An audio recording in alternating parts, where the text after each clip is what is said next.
I was reading an article on The Guardian by Susie Steiner, who is reporting on a woman in Australia who had worked for about 8 years with people who were dying. And it's kind of surprising to me. She was saying that just about all of them had um, a disappointment, and even more than a disappointment, a grief that they hadn't lived their own lives, that they had conformed to the wishes of family and society, and they put up with marriages they didn't want to be in. They had work they hated. And I'm just, it's hard for me to it's hard for me to imagine that this is so common,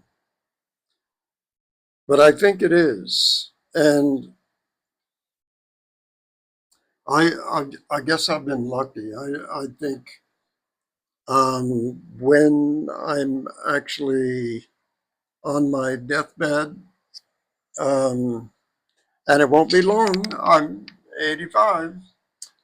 Um, I don't, I can't think of anything that I would say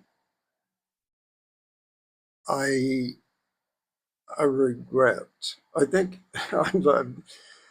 there were some unpleasant experiences. It's not that.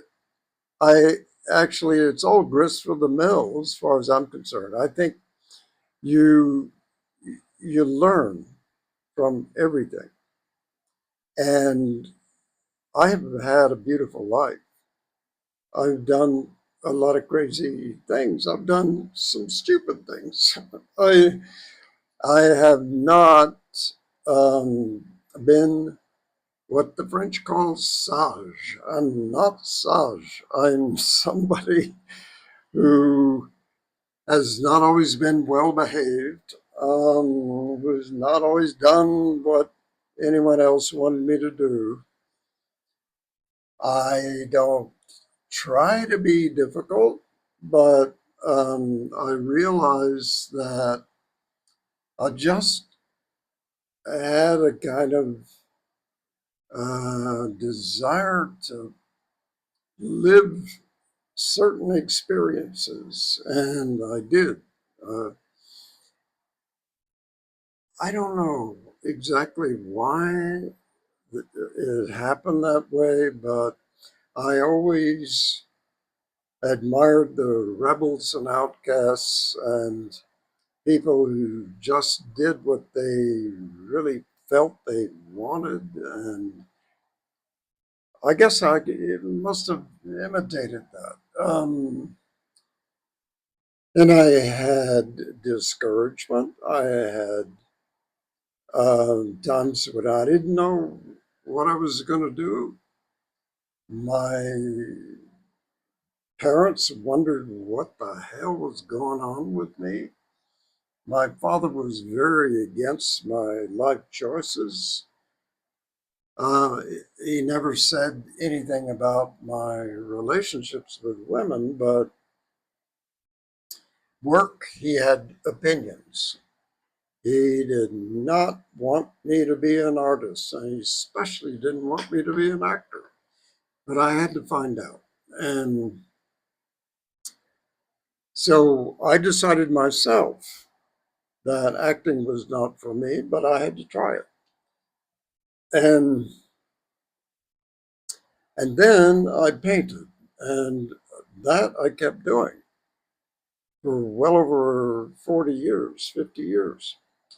Um, and now I'm writing, and I feel like that is the fulfillment of something in me that is important, was always there, was why I was born.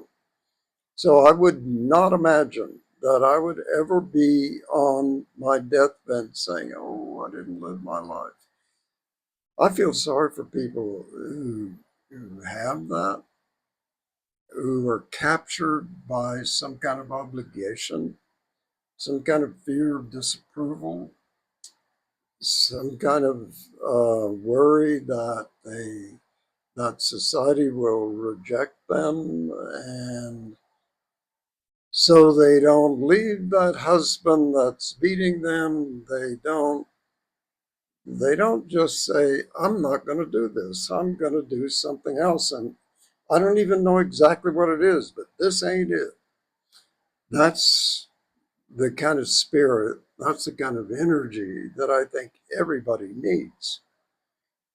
The, I don't think we should be over impressed with what society thinks we should do. And that pertains to our parents, that it pertains to who we're married to, that pertains to our friends, and society in general. It's just not the way to live your life. So, this is one reason I write. This is one reason I'm on YouTube, because I want to put this message out. I realize that there are a lot of people here who are telling you how to be successful on YouTube or anywhere else, and how to make money. What I'm talking about is something else. I think that what people really need is to have somebody hold their heart in their hands and say, this is the most valuable part of you, and you need to listen to it because it's connected to your soul. Think about that.